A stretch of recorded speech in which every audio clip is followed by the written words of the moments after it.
ang Islam may 5 haligi na ito naman dapat ipamuhay ng isang may tunay na takot sa Panginoon. Sa Islam, hindi enough yung maniniwala ka lamang. Maging sa Biblia, ang sabi ni Kristo, faith without action is dead. Ang paniniwala na walang gawa, patay. Walang silbi, walang saysay. So ganito din sa Islam, hindi sapat yung naniniwala ka lamang. Kung gusto mo ang paraiso o ang kaligtasan, magtrabaho ka rin. So ito ang 5 haligi ng Islam na dapat ipamuhay. Unang-una ay ang tinatawag na Shahadatain, testimony of faith or panunumpa. Sa panunumpa, sinasabi ng mga Muslim ang meaning, sumusumpa ako na walang ibang Diyos na dapat sambahin, kundi ang Allah lamang ang tagapaglikha. Sumasaksi ako na si Muhammad ang huling propeta ng Allah.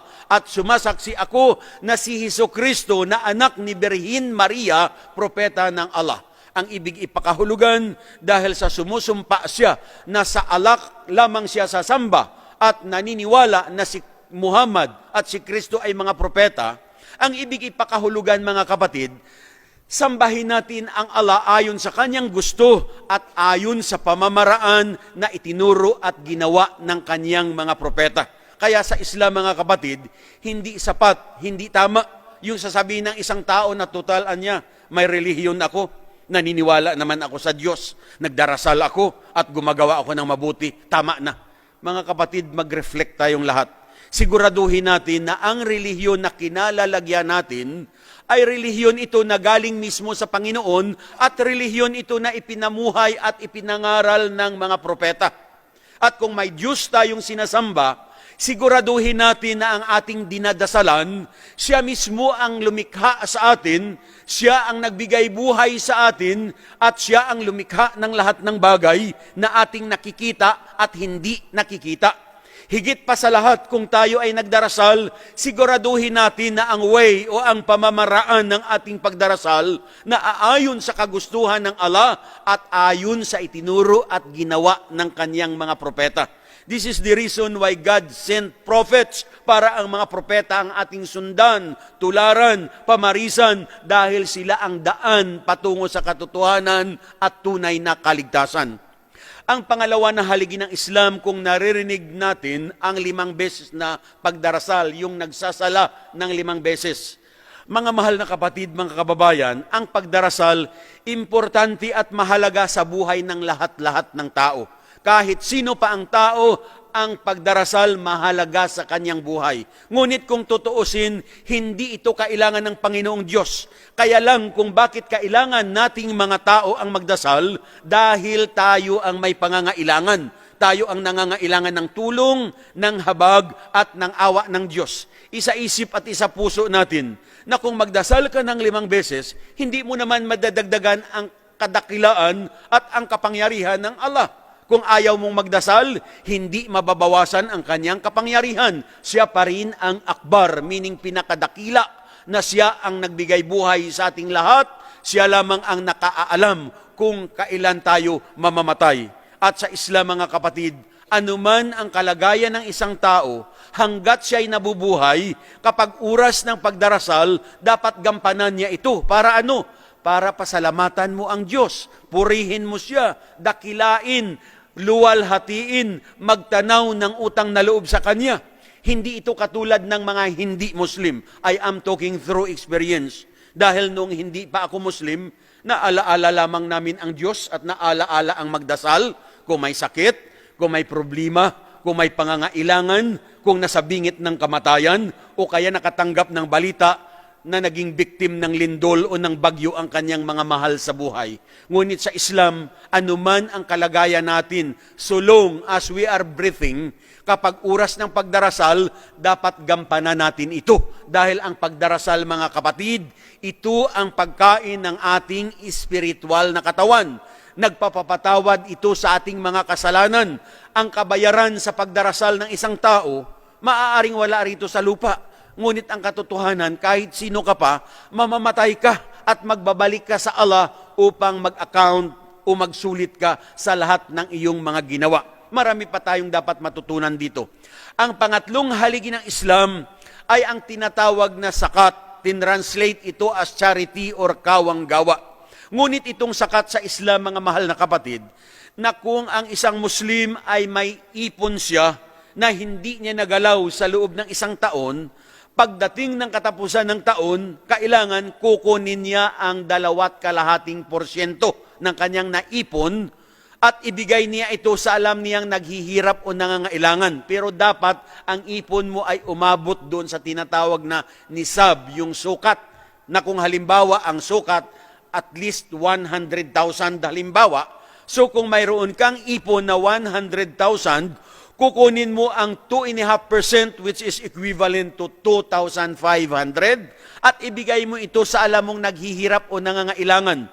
Pero kung ang ipon mo, let's say, ay hanggang 95,000 lamang, hindi umabot sa 100, hindi ka obligado. Ang katunayan, kung kinakapos ka at kung may Muslim na may kakayahang magbigay, isa ka pa nga sa recipient o isa sa dapat pagbibigyan. Hindi ito tulad ng ibang pananampalataya na kahit wala silang ipon, pero pagdating ng katapusan ng buwan, inoobliga sila na magbigay ng tinatawag nilang tithe or ikapo. Ibibigay ito sa simbahan o kung sino man ang namumuno at hindi nila alam kung saan mapupunta ang kanilang ibinigay. Ngunit sa Islam, you have the right to choose upang sa gayon ang tulong na ibinigay mo, pakikinabangan ng naghihirap o nangangailangan. Ang pang-apat na haligi ng Islam ay itong isinasagawa sa kasalukuyan ng mga Muslim, ang nag-aayuno, ang magfa-fasting sa buwan ng Ramadan.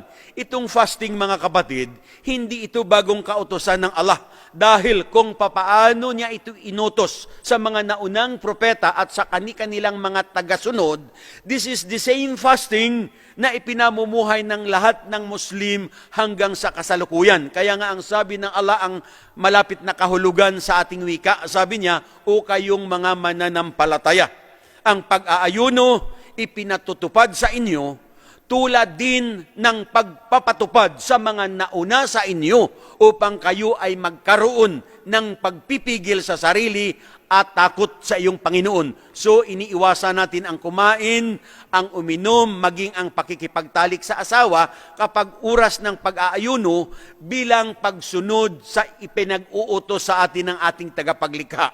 At dito ipinadadama ang pagkakapantay-pantay ng lahat.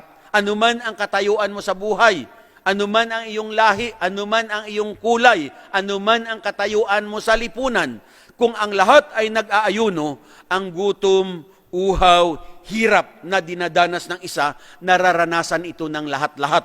At dito nagkakaroon ng reflections ang tao sa kanyang sarili kung paano ang napagkaitan. Kaya kung halimbawa, marami ang biyaya na ipinagkatiwala sa iyo ng Allah, dapat matuto kang mag-share din ito sa iba. At kung sinasagawa mo ito, magkakaroon ka ng gantimpala sa iyong Panginoon sa araw ng paghuhukom. Marami pa tayong dapat matutunan. Ang panglima na haligi ng Islam, kung naririnig ninyo na ang mga Muslim ay nag-hajj o nagpipilgrimage. Itong hajj, inoobliga ang lahat ng Muslim sa buong sanlibutan na isagawa nila ito at least once in their lifetime. Pero ito ay may mga kondisyon. Ang kondisyon unang-una, you must be physically capable. Dapat malusog ka, wala kang karamdaman o kapansanan.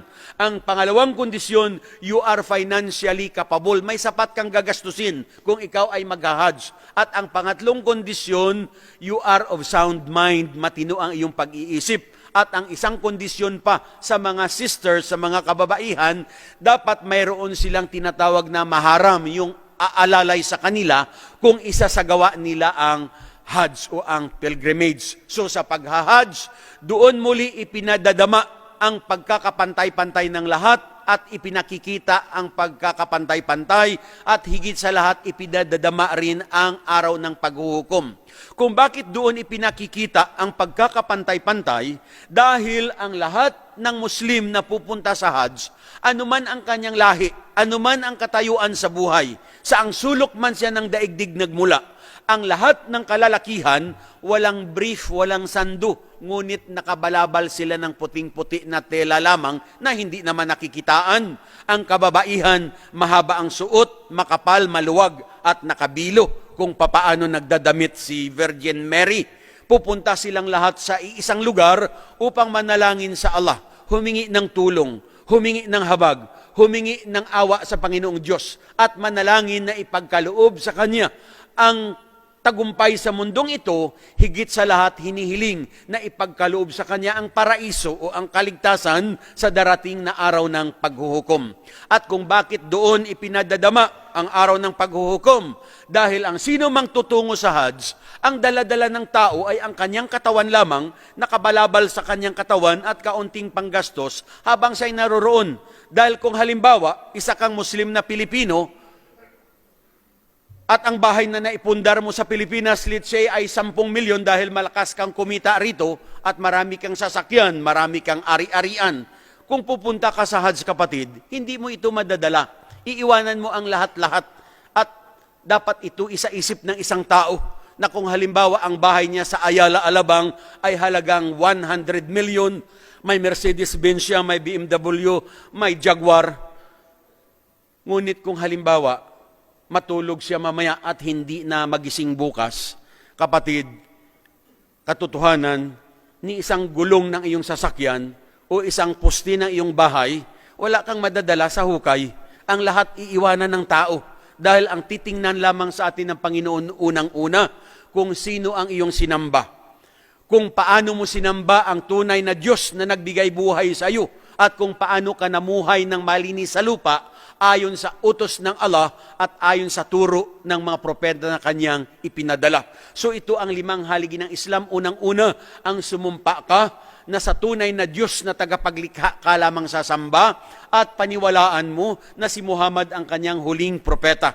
Pangalawa, ang magdasal ng 5 beses sa maghapon bilang pagkain ng iyong kaluluwa. Pangatlo, ang magbigay kawang-gawa kung ikaw ay may sapat na ipon. Kung wala, hindi ka naman inuobliga.